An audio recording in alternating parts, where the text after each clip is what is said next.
नमस्कार दोस्तों। आप बात कर रहे हैं मनी क्वेश्चन 6 से ममता सिंह के साथ। दोस्तों आज मैं आपको बहुत ही सिंपल और आसान से एक स्ट्रेटजी बताऊंगी।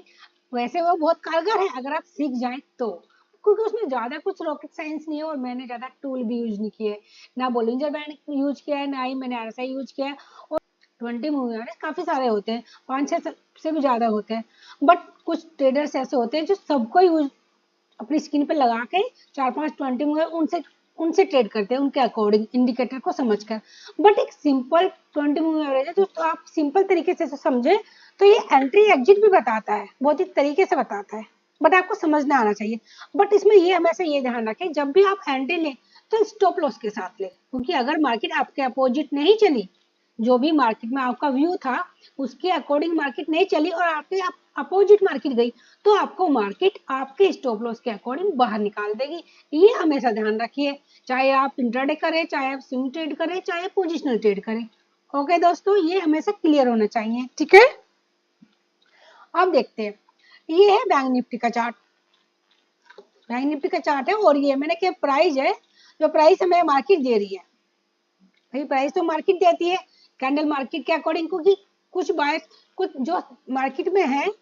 बायर्स और सेलर्स, कुछ को लगता है मार्केट ऊपर जाएगी, कुछ को लगता है मार्केट नीचे जाएगी। उसके अकॉर्डिंग ही एक दिन की कैंडल डिसाइड होती है, जो भी उनका व्यू होता है, ठीक है। तो हमें ये हमारे 20 मूव एवरेज है, हमें देखना है कि मार्केट हमें कब, इसको ये हमेशा ध्यान रखें कि जब भी हम एंट्री ले इसमें, ये अगर 20 मूव एवरेज के ऊपर मार्केट मूव कर रही है तो यानी कि वो बाय साइड है, और इसके नीचे की तरफ यानी कि वो सेल साइड है, ठीक है। ये ध्यान रखना। जैसे कि हमें यहाँ पे एंट्री मिली, एक बड़ी कैंडल ने, जंबो कैंडल ने 20 मूव को ब्रेक किया, तो ये हमारी एंट्री यहाँ पे बनी और एंट्री हमने ली तो हमें बहुत अच्छा मूव मिला, देखिए यहाँ पे, ठीक है। अगर ये जैसे यहाँ से रिजेक्शन मिला, इसके पॉजिटिव रिजेक्शन मिला तो मार्केट नीचे की साइड आई और हमारा एंट्री पॉइंट तो यही रहेगा, जो हमारा एंट्री ली उसका स्टॉप लॉस उसके साथ में रहेगा। क्योंकि इसका ये प्लस पॉइंट रहता है कि अगर मार्केट आपका अपोजिट गई है तो आपका स्टॉप लॉस केवल कुछ पॉइंटों का रहता है, 20-40 पॉइंट, 50 पॉइंट, इससे ज्यादा नहीं होते हैं।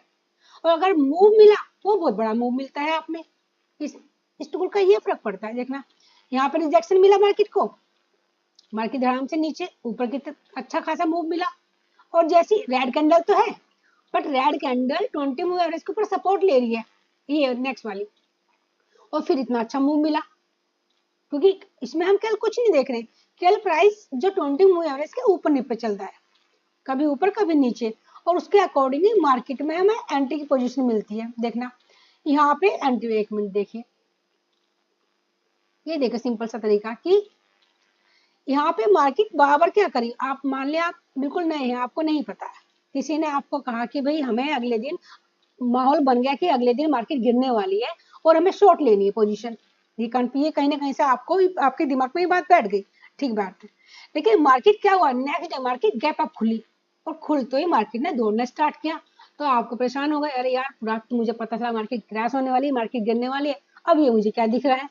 अब इसमें आप एंट्री नहीं ले सकते, आप इतना अंदर से डर जाएंगे, नहीं मैं तो ले ही नहीं सकता क्योंकि मार्केट गिरेगी गिरेगी गिरेगी। बट अगर आपको कंफर्मेशन पहले से मिले, आपको मार्केट की थोड़ी सी भी समझ है अगर, तो आप क्या करेंगे, आपको ठीक है, आप कंफर्मेशन आपको रात को था कि भाई आपको पुट लेनी है, बट आप कोई भी सपोर्ट ले भी ले, आप यहाँ क्या करेंगे, ट्रेंड लाइन बनाइए आपने यहाँ पे, और प्लस से 20 मूव एवरेज भी यहाँ पे, और जैसे ही मार्केट ने गैप अप खुली, मार्केट 20 मूव एवरेज के ऊपर है, क्योंकि 20 मूव एवरेज के ऊपर मार्केट है और मार्केट ऊपर की तरफ दौड़ रही है, यानी कि वो क्लियर रहता है कि पॉसिबिलिटी है कि मार्केट अच्छा मूव देगी ऊपर की तरफ,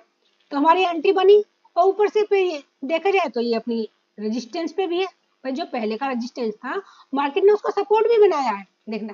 भाई, उसको सपोर्ट भी तो मार्केट ने बनाया है, गैप अप भी खुली है और 20 मूव एवरेज की सपोर्ट भी है, एंड पहले का जो रेजिस्टेंस है मार्केट ने उसको भी सपोर्ट बनाया है। तो यानी कि यहाँ पे हमारे एंटी में लॉस की जो लॉस की हमारी, अगर हम लॉस होना होगा तो हमारी जो स्टॉप लॉस है, हमारा एंट्री तो वही रहेगा भाई, जब एंट्री लेंगे तो जब भी कुछ पॉइंटों का हम स्टॉप लॉस लगाते हैं, ठीक है। सपोज कीजिए आपको 50 पॉइंट चाहिए तो आप 5 या 10 पॉइंट का तो स्टॉप लॉस लगाएंगे ही ना एंट्री के टाइम। वैसे मैं बता दूं, मैं कोई रिकमेंड नहीं कर रही हूँ कि आप बाय कीजिए या सेल कीजिए, मैं केवल एजुकेशन पर्पस के लिए बता रही हूँ, ताकि आप अच्छे से समझें और अपने पैसे को सही जगह इन्वेस्ट करें, जहां पे भी आप जब भी ट्रेड लेते हैं आपके अकॉर्डिंग, ठीक है। देखना जब जब मार्केट ने इसको रेजिस्टेंस बनाया, भाई सपोर्ट बनाया तो मार्केट अच्छी गई, और रेजिस्टेंस बनाया तो नीचे की तरफ अच्छा मूव मिला है। बस ये ध्यान रखिए, अगर भाई हमारी एंट्री यहाँ है, ठीक है, हमने एंट्री यहाँ पे ली और एंट्री के साथ ही हमने स्टॉप लॉस लगाया, इतना स्टॉप लॉस जैसे हमारी प्राइस नीचे आया, हमारा प्राइस ऊपर नीचे आ गया, तो हमारे क्या स्टॉप लॉस हमारा नीचे आ गया, स्टॉप लॉस नीचे आ गया ना, हमारा 20 पॉइंट 30 पॉइंट का हमारा स्टॉप लॉस था, और मार्केट हमारे अकॉर्डिंग हमारी साइड में जा रही है, मार्केट नीचे आई, मार्केट नीचे आई तो हमें क्या कितना अच्छा मूव मिला, देखो हमारा अगर स्टॉप लॉस लगाया और मार्केट को छोड़ दिया कि भाई जहां जाना है जाती रहे, मुझे फर्क नहीं पड़ता, क्योंकि मेरा प्रॉफिट में स्टॉप लॉस लगाया और मार्केट मेरे अपोजिट गई तो भी मैं प्लस में रहूंगा, तो भी मेरा पोर्टफोलियो ग्रीन रेड शो नहीं करेगा, ग्रीन शो करेगा। क्योंकि आप देखते हैं कि कुछ ट्रेडर ऐसे होते हैं दिन भर स्क्रीन के सामने बैठते हैं, कभी बाय कभी सेल, कभी बाय कभी सेल करते हैं, और लास्ट में क्या होता है, उनका पोर्टफोलियो रेड रहता है लास्ट में, क्योंकि उनका उनका कोई सिस्टम नहीं है। क्योंकि अगर हम इस सिस्टम से ट्रेड करेंगे तो हमारा एक सिस्टम है कि हमने 20 मूविंग एवरेज को सपोर्ट बना के एंट्री ली है, और मार्केट नीचे गई या अपोजिट ऊपर या नीचे कहीं भी गई तो हमारे निश्चित स्टॉप लॉस है जो हमें मार्केट से बाहर कर देगा। ठीक है, अब देखिए यहाँ पे देखिए अच्छे खासे सपोर्ट ले बने के उठी और मार्केट में अच्छा खासा मूव मिला हमें, यहाँ से रिजेक्शन मिला तो मार्केट में अच्छा खासा मूव मिला हमें, अच्छा खासा मिल रहा है ना। और प्लस पॉइंट ये है कि अगर मार्केट ऊपर भी नीचे भी जा रही है ना आपके अपोजिट, तो आपको जो पॉइंट्स है वो कम है, यानी कि स्टॉप लॉस कम पॉइंट का स्टॉप लॉस है, ज्यादा का नहीं है। देखिए यहाँ देखिए, यहाँ रिजेक्शन मिला और मार्केट नीचे ग्रीन कैंडल तो बना रही है, but non stop market price नीचे की तरफ जा रहा है, जो हमारा प्राइस है वो नीचे की तरफ मूव कर रहा है, कैंडल तो ग्रीन है रेड है, बट जो हमारा प्राइस है वो नीचे की तरफ ही आ रहा है कंटिन्यू, आप ये दिख रहे हैं ना क्लियर ही देखना, ये सब चीजें बहुत फर्क डालती है। देखना यहाँ भी देखिए आप, मार्केट कंटिन्यू ऊपर की तरफ जा रही थी, बट जैसे इसने 20 मूव एवरेज को सपोर्ट, यहाँ पर रिजेक्शन मिला, यहाँ से इसको 20 मूव एवरेज को रिजेक्शन मिला,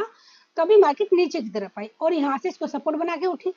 एक ही ट्रेड, एक ही स्टॉक में, जो ये हाँ बैंक निफ्टी इंडेक्स में एक ही चार्ट पर मैं आपको दोनों मूव दिख रहे हैं, बाय का भी और सेल का भी। देखना इसमें कोई भी और टूल्स नहीं है, कुछ भी नहीं, बिल्कुल सिंपल तरीका। हाँ लेकिन एंट्री के टाइम स्टॉप लॉस हमेशा सबका होना चाहिए, क्योंकि आपको पता होगा जितने भी मार्केट में जो लंबी रेस का घोड़ा बनते हैं, जो लंबे टाइम तक मार्केट में टिकते हैं, उनका केवल दो ही रूल है, एंट्री के टाइम ही स्टॉप लॉस लगाना, उनका कोई, क्योंकि मार्केट में और कुछ किसी के हाथ में नहीं है, कोई कुछ कर ही नहीं सकता। हम मार्केट में केवल एक चींटी के बराबर है, बड़े बड़े प्लेयर पता नहीं कितने हैं, उससे हम सोच भी नहीं सकते, क्योंकि हमारे हमारे 2 लोट 5 लोट से मार्केट में कोई फर्क नहीं पड़ने वाला, कुछ भी नहीं होगा। बट हाँ लेकिन उन उन जो भी हमारे हमने लोट ले, लेकिन उनका हमारी कैपिटल हमारी लाइफ में बहुत फर्क पड़ता है, क्योंकि सबका कैपिटल अलग है, सबका बजट अलग है, सबका स्टॉप लॉस अलग है, आप सब जानते हैं। इसका स्टॉप लॉस हमेशा अपने पैसों को सिक्योर करके चले, हमेशा ये बात ध्यान रखिए आप हमेशा। जब भी मार्केट ने देखना, एक मार्केट यहाँ रेंज बाउंड थी, यहाँ से अच्छा रिजेक्शन मिला मार्केट को, अच्छा अच्छा खासा मूव मिला मार्केट को, उसके बाद मार्केट कुछ टाइम के लिए रेंज बाउंड हो गई, लेकिन एक टाइम आके मार्केट ने इसी जगह फिर मार्केट को रिजेक्शन मिला, क्योंकि क्योंकि मार्केट का जो पहले का ये, क्योंकि मार्केट जब नीचे गिरती है तो मार्केट रीटेस्टिंग के लिए ऊपर की तरफ आती और बार बार मार्केट को जहां से गैप डाउन खुली थी तो मार्केट ने वही सपोर्ट लेवल बनाई और मार्केट को वहां से ही कंटिन्यू रिजेक्शन मिलता रहा इस प्राइस पे, क्योंकि जब भी मार्केट इस प्राइस पे आई है तो मार्केट को रिजेक्शन मिला है, आप देख सकते हैं यहाँ पे मार्केट गिरी रिजेक्शन में, अगले दिन मार्केट गैप डाउन खुली, देखना कितना अच्छा मूव मिला, और केवल स्टॉप लॉस कितने था, कुछ पॉइंटों का था। यही अगर यही आप स्ट्रेटजी केवल, ये तो केवल डे का चार्ट है, अगर आप आवरली पे भी देख सकते हैं तो वहां पर भी कोई सा व्यू कंटिन्यू आप कर सकते हैं, देख सकते हैं। चलो मैं निफ्टी निफ्टी 50 के चार्ट पर देखते हैं। देखिए ये निफ्टी 50 का चार्ट है, यहाँ से रिजेक्शन मिला मार्केट को और मार्केट ने यहाँ से सपोर्ट ली, फिर मार्केट ने यहाँ से सपोर्ट ली, यहाँ से भी मार्केट ने सपोर्ट ली, रेड कैंडल है यहाँ पे देखना इस पॉइंट पर, बट वो 20 मूव एवरेज को सपोर्ट बना के चल रही है और इतना अच्छा मूव हमें मिल रहा है, देखना। और यहाँ से रिजेक्शन मिला मार्केट को, अच्छा खासा मूव नीचे की तरफ, यहाँ से मिला अच्छा खासा मूव नीचे की तरफ, यहाँ पे ब्रेक करके सपोर्ट करके खड़ी है, यहाँ पे अच्छा खासा मूव मिला मार्केट में, क्योंकि क्लियरिंग मार्केट 20 में बहुत ही अच्छा टूल है, बहुत ही दिन भर में बहुत लोग इसको यूज करते हैं और एक अच्छी ट्रेड के लिए, सिंपल ट्रेड के लिए देखना, क्योंकि मार्केट में अगर लंबी रेस का घोड़ा बनना है तो कोई सिस्टम को अपनाना पड़ेगा, सिस्टम के अकॉर्डिंग ही आपको मार्केट में ट्रेड करनी है, कि भाई हमारा सिस्टम है कि हमने 20 में एवरेज को सपोर्ट लेके एंट्री लिया, उसको नीचे का स्टॉप लॉस लगाया, फिर हमने एंट्री पोजीशन लिया। अगर मार्केट अपोजिट गई ऊपर की तरफ तो हमारा स्टॉप लॉस तो है ना, स्टॉप लॉस कम से कम पॉइंट का लगता है, इसमें ये पॉइंट प्लस पॉइंट रहता है, और बट मूव की जो मूव मिलता है बहुत अच्छा बेहतरीन मूव मिलता है देखना आप। स्टॉप लॉस बहुत कम पॉइंट का रहेगा बट मूव बहुत बेहतरीन मिलता है, जब जब मार्केट इसको सपोर्ट या रेजिस्टेंस का काम बहुत अच्छे से कर रही है देखना, इसमें कुछ भी ऐसा टूल्स नहीं है। आप इसको इंट्राडे में भी यूज कर सकते हैं। यहाँ से देखिए इसको, मार्केट जब जिस दिन ये कैंडल बन रही थी उस दिन लगातार ऊपर से सेलिंग प्रेशर आ रहा था, कहीं भी नीचे से डिमांड जो एरिया इतना नहीं था बट सेलिंग प्रेशर अच्छा खासा था, तो next day market gap down open हो और कंटिन्यू मार्केट नीचे की तरफ जाती रही देखना, और यहाँ से इसने फिर सपोर्ट बनाई और फिर इतना अच्छा मूव मिला दोस्तों, देख सकते हैं। लेकिन मैं केवल ये दिखाना चाहता हूँ कि ये टूल काम कैसे करता है, अगर आप इस टूल को समझ गए तो आप भी अच्छी खासी ट्रेड कर सकते हैं अपने अकॉर्डिंग, अपने बजट के अकॉर्डिंग, अपने स्टॉप लॉस के अकॉर्डिंग। मार्केट कभी कहीं नहीं जाने वाली, मार्केट कंटिन्यू यहाँ पे रहेगी। मार्केट कोविड टाइम में मार्केट एक दिन भी बंद नहीं थी, बट मार्केट में वो ट्रेड नहीं कर सकता जिसके पास पैसा ही ना हो, जिसने अपनी एक ट्रेड में सारा पैसा गवा दिया हो, जो किसी के कहने पे आया कि नहीं स्टॉप लॉस लगाने और ऐसी एंट्री ले लियो, किसी बिगर सिस्टम के ही एंट्री ले लियो, वो लोग मार्केट में ज्यादा दिन नहीं टिक पाते, क्योंकि पता नहीं ऐसी कौन सी एक ट्रेड उनसे गलत हो जाए, कौन सी पोजीशन एक एवरेज से ज्यादा वो क्वांटिटी ले ले और उनका सारा पैसा ब्लॉक हो जाए।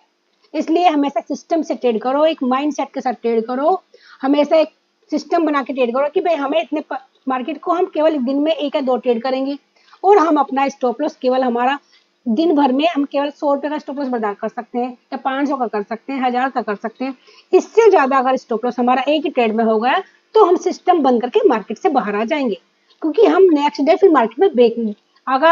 अगर आप एक दिन में ही अपना ज्यादा कैपिटल गवा देंगे तो आपका माइंड इतना वीक हो जाएगा, आपकी विल पावर इतनी कमजोर हो जाएगी, तो आप नेक्स्ट डे अगर ट्रेड लेना भी चाहेंगे तो आप ले नहीं पाएंगे, क्योंकि आपका पैसा ऑलरेडी इतना जा चुका है, आपके जो कॉन्फिडेंस है वो बहुत लूज हो चुका है। इसलिए छोटी छोटी क्वांटिटी से ट्रेड करिए, पहले तो आप मार्केट को समझिए। अगर आप बिल्कुल बिगनर्स हैं तो पेपर ट्रेडिंग करिए, उसको समझिए कि पेपर आप जैसे आप बिगनर्स हैं, आप पेपर ट्रेडिंग करिए तो आप लिखिए कि आपने यहाँ पे एक लॉट लिया है, इतने पॉइंट का स्टॉप लॉस लगाया और कुछ टाइम के लिए अपनी अपनी ट्रेड को फॉलो कीजिए, देखिए समझिए, रोज नोट कीजिए कि कहाँ मैंने एंट्री, कहाँ मैंने एग्जिट की और कहाँ मेरी गलतियां हुई, ताकि आप नेक्स्ट डे उस गलती को रिपीट ना करो। ठीक है दोस्तों, और मेरी ये वीडियो केवल और केवल एजुकेशन पर्पस के लिए है, मैं किसी भी प्रकार का रिकमेंड नहीं करती हूँ कि आप बाय कीजिए सेल कीजिए। और मेरी एक वीडियो, मेरे चैनल पे एक वीडियो डाली सपोर्ट एंड रेजिस्टेंस, आप उसको जाकर विजिट कीजिए मेरे चैनल पे, आपको पता चलेगा। मैं बहुत ही आसान तरीके से समझाती हूँ ताकि आप लोग समझ पाए और आप भी बेहतरीन ट्रेडर बन पाए और लंबे टाइम तक मार्केट में रुक पाए दोस्तों। मेरी वीडियो कल एजुकेशन पर्पज के लिए जैसे मैं ऑलरेडी बताती हूँ, मेरे चैनल को लाइक कीजिए, सब्सक्राइब कीजिए दोस्तों। नेक्स्ट वीडियो में फिर मिलते हैं। ओके, गुड बाय दोस्तों।